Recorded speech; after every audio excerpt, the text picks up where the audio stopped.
And welcome back, everybody. This is episode 12 of the Late Stage Podcast.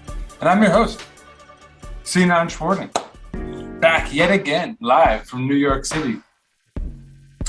Unseasonably warm New York City, and getting warmer somehow this week. It'll be spring-like. A little early to say that spring is here, but I guess things are pretty wonky these days as far as the climate goes.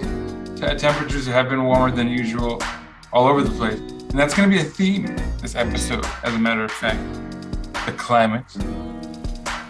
As I promised, I think it was episode 1. I think the climate and climate change and climate inactivity on the part of folks in power would be a common theme. I hoped it would be a common theme, and I hope to shine a light on issues relating to what I think is one of the major existential crises of our time. I said up there with income inequality and sort of racial inequality and ethnic and all of the sort of inequalities that separate folks and disempower them in their ability to succeed in a meritocracy, whatever, right? We're off topic, but you get what I'm saying. The climate is supposed to be one of my focal points, and it's gonna be in this episode. Long roundabout way of getting to that basic point. But so I suppose I should probably dive right in. Yet again, an immaculate record. No corrections from the last episode. I don't think. Feel free to call me out. Like I think, the one time, it wasn't necessarily a correction, but I specifically said I didn't know what was it, the conference in, I think it was Scotland, right? About the environment. Whatever, doesn't matter. It was a long time ago. Anyhow, let's get right to the news. And this week, there's some stories that I'd like to dive right into that I think are of pressing importance, that I think are really sliding under folks' radar. Some of it bad, some of it good. And so, first of all, we'll start with Africa. And as I promised, it's not all going to be the dreary, coup stuff that's been plaguing Africa, as a matter of fact, for much of the time that I've been recording this podcast, unfortunately. In something of an unprecedented scenario, right? All around the world, for that matter, right? Regarding global inflation and crises regarding COVID and the like. Apologies for those of you seeing me on video. You'll see that I just had a sip of water. Getting a little dry throat scenario here going on. But so yeah, Africa. First of all, I started talking about Afcon 2021, which of course is being held this year because of delays due to COVID, in a previous episode, in the last episode I think it was, in where I was talking about Burkina Faso and their fun run into the semifinals is what I had documented. They ended up losing in those semifinals to Senegal, who would go on to win against Egypt in the final. First time winners of the Afcon. So very unprecedented, very historic, great stuff. The nation of Senegal was in celebration, and I'll show some videos for those of you who are watching. For those of you who just hear the background sound, you'll have to just hear some of the sounds that are coming from the streets of Senegal. But yeah, obviously fantastic stuff. And so yeah, congratulations to the people of Senegal. Obviously that mostly relates to football fans, but yeah, fantastic stuff. And again, just I can't say enough about that tournament. It's always so fun. Lots of great individual performers and lots of fantastic team play and exciting fans. So yeah, it was just great. And yeah, once again, congratulations, Senegal. My apologies if you hear a cat skittering across my wooden floors. on occasion. Hopefully that's not picking up too much on the mic. I'm intentionally recording late with the hopes, in the last episode there were some traffic noises. There's always the possibility of like my daughter or wife making noise. So by doing it late at night, I was avoiding all that, I thought. And then, of course, there's the nocturnal beasts that roam the floors, apparently, at night here. Anyway, on to the darker side of the news in Africa. And this is really quite potentially devastating. And this isn't like, I've been critical of myself for like having to report all these coups and stuff, doing stuff I didn't really want to do regarding Africa. This isn't a negative story on Africa that pertains to anything that's been done wrong by Africans. This is a global failure, right? And this is a climate change issue. Now, it's important to note for anyone on the northern hemisphere, such as myself, that while it's winter and we're just breaking out of a cold streak and all that, it's summertime in the southern hemisphere, right? So that's an important note to add to all of this. But so currently there's a drought, and there have been a number of droughts throughout Africa this season. Of course, temperatures rising all around the world. That's happening everywhere. But so in this case, in December of last year, which was not long ago, right? In South Africa, in Cape Town, there was like unprecedented levels where the dam levels were decreasing at such alarming rates that had never been seen before, and there was fears that the city of Cape Town would be out of water, right? Like, and that stuff is filtered out of the news, so we assume they've made it. Hopefully, rain refilled their coffers, so to speak. But more bad news for the continent, unfortunately. On the Horn of Africa, which is a region from Somalia, including parts of Somalia, Kenya, and Ethiopia, in a region where like some 15 million people could be impacted. And I'm not suggesting 15 million people would die by any stretch, but would be impacted, having lack of resources, lack of food being the main one, but all the sort of breakdowns that occur from there societally. It's not unprecedented, unfortunately. As temperatures have risen, this has become something of a recurring issue in this specific region. And the first real major drought was in the year of 2011, 10 years ago, or 11 years ago, right? And in this scenario, there were major warnings going out about the possibility for people dying because of starvation that were not taken particularly seriously because it was something of a first as far as this type of catastrophic event. And in this scenario, some 260,000 plus people perished due to the famine that occurred from a very similar drought scenario as we're seeing in this occurrence. Almost the same scenario bore out in 2017, right? And again, this is going to be recurring because of climate change and because of the temperature rising generally all around the world. So in the summer of 2017, because of knowledge of what had occurred just 6 years earlier, the international community sort of banded together, got relief to where it needed to go preemptively, and a crisis was, for the most part, averted. Now, it's coming up again right now as we speak. The same area is getting hit by drought. Famine is, on the brink. And so everything is set up to be a very similar scenario to those of 2011 and 2017. The problem is that according to Oxfam, data that they've collected, the response thus far to this current drought is much more akin to what we saw in 2011 than what we saw in 2017, which means a huge death toll could be incoming. And obviously that could still be avoided.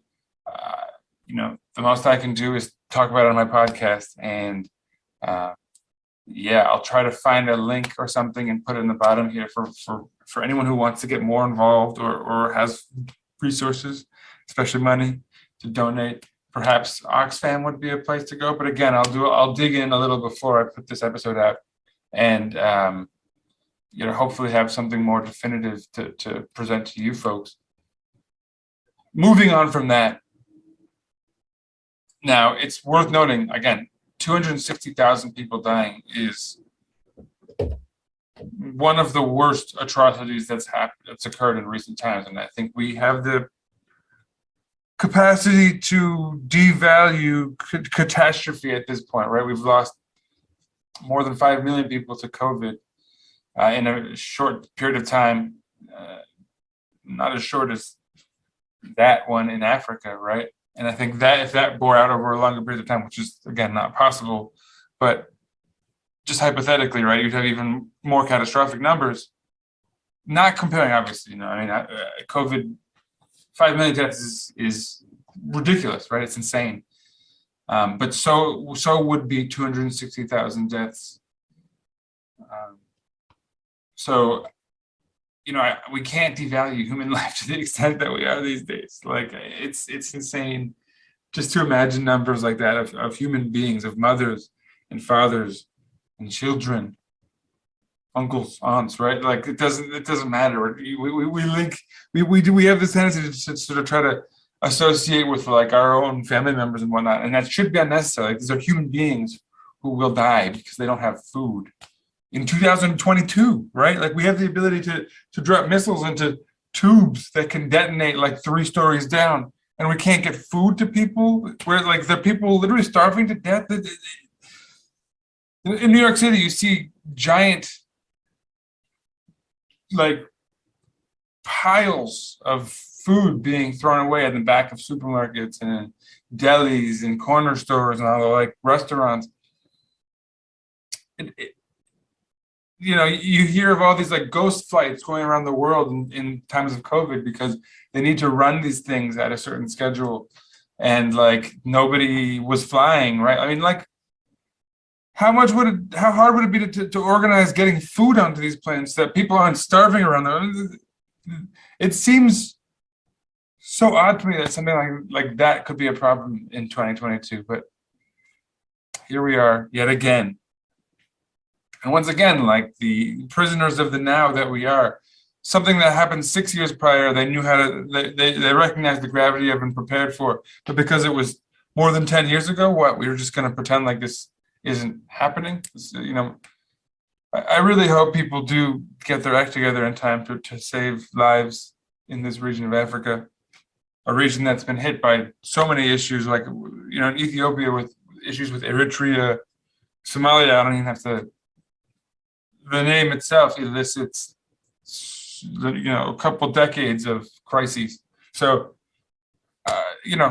terrible for these people to be impacted by something like this, and hopefully the world can get its act together and get them some aid preemptively. Moving on and staying. Sorry about that. I even though it's late at night, I said I was doing this for the people, and here we are still, New York City providing sounds. Anyway, staying in line with the climate crisis theme that we're in right now, and again, my heart goes out to the people of the Horn of Africa region, and I hope that you're helped through this upcoming crisis. To Europe, and very much in line with this now. There's a chancellor there currently who goes by the name of Rishi Sunak, and environmentalist groups, perhaps not, perhaps more even just like the government organizations and the like too, right? It says environmental groups. I think it was the Independent in England. So blame them for the elusive language on this, but apparently they're trying to, this Chancellor Rishi Sunak is trying to torpedo climate action by ushering quickly. He's first of all, he explicitly said last week that he wanted to encourage more investment in new drilling for fossil fuels. And then quickly, he's fast-tracking 6 new North Sea oil and gas fields. So they're going to be drilling into the North Sea. Increasingly, right, this goes against a lot of what has been promised in Paris Accords that, were supposedly recently renewed. So it's bewildering to me that Boris Johnson would be sort of rocking this boat right now. But I think perhaps the hope is that while everyone's focus in Europe and in the United States and sort of the whole NATO alliance is sort of very focused on Ukraine and what's going on there, maybe they can slip in a few rule-breaking things that can benefit the nation financially in hard times. Energy independence, right? We did a whole episode on that last week, so I guess, trying to break free of the Saudis, perhaps? I don't know. Moving on. So, that's terrible news, I think, obviously.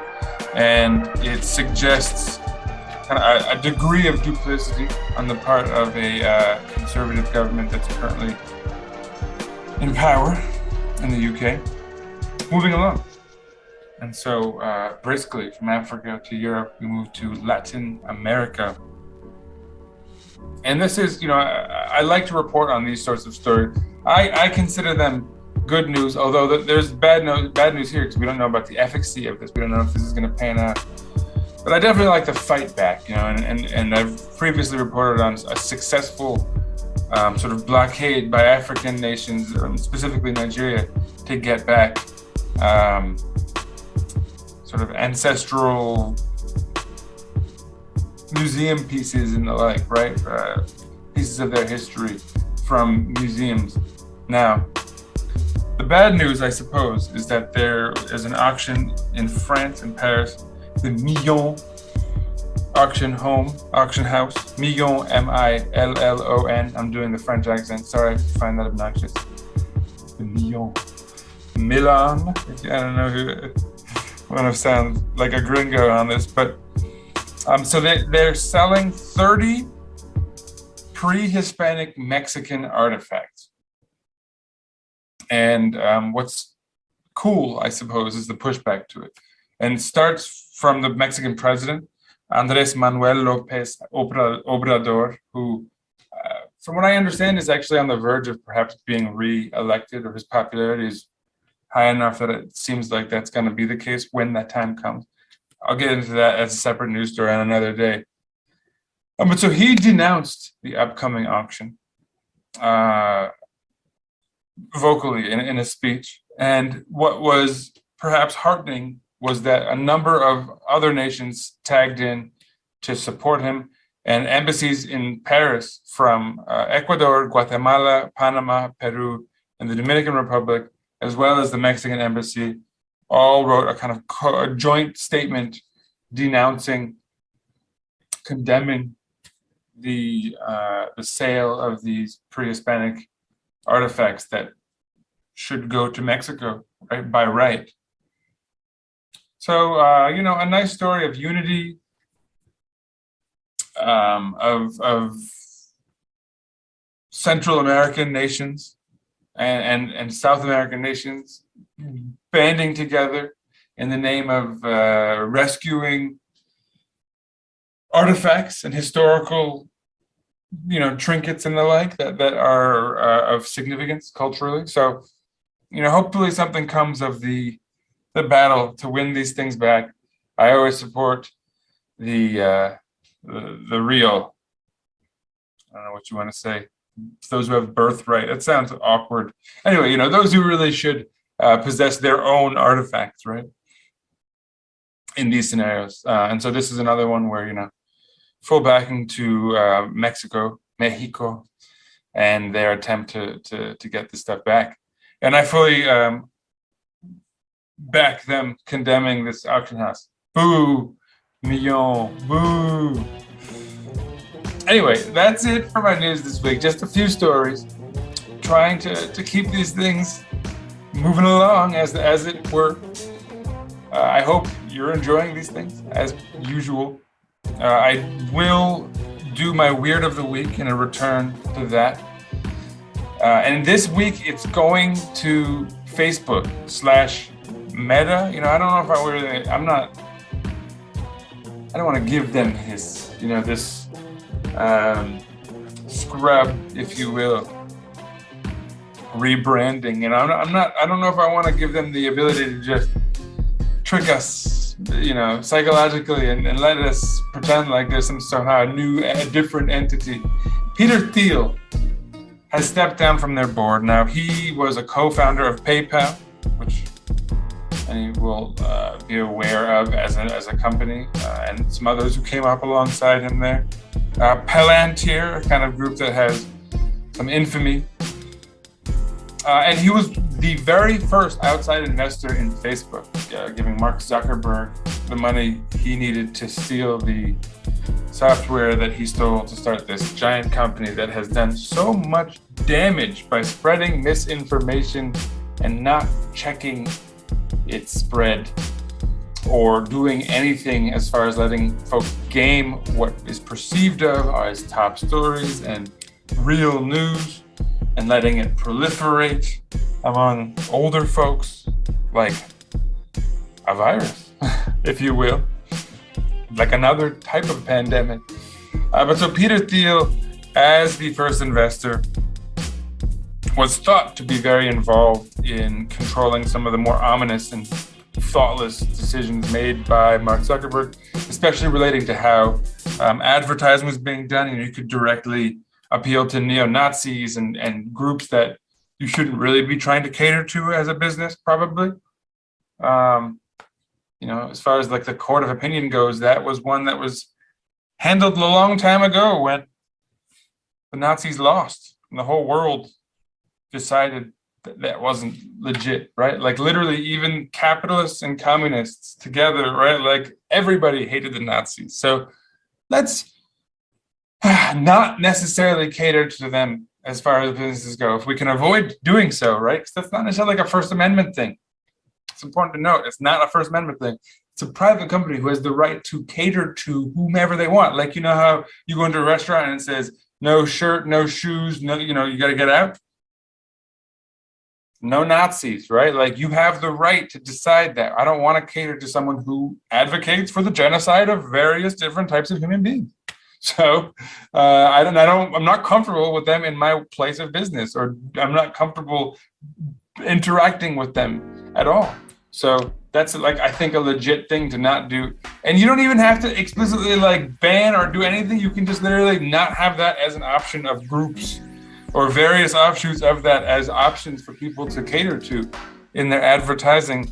But that was like Peter Thiel apparently got Mark Zuckerberg not to do anything about that. So sure enough, he's stepping down off of the board off of Facebook's board, because he wants to get more involved in helping Trump-supporting candidates get elected across the nation of the United States. Hooray! I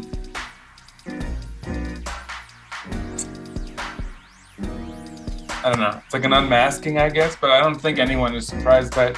Peter Thiel has been a fairly notorious asshat for just about as long as anyone's known of his existence.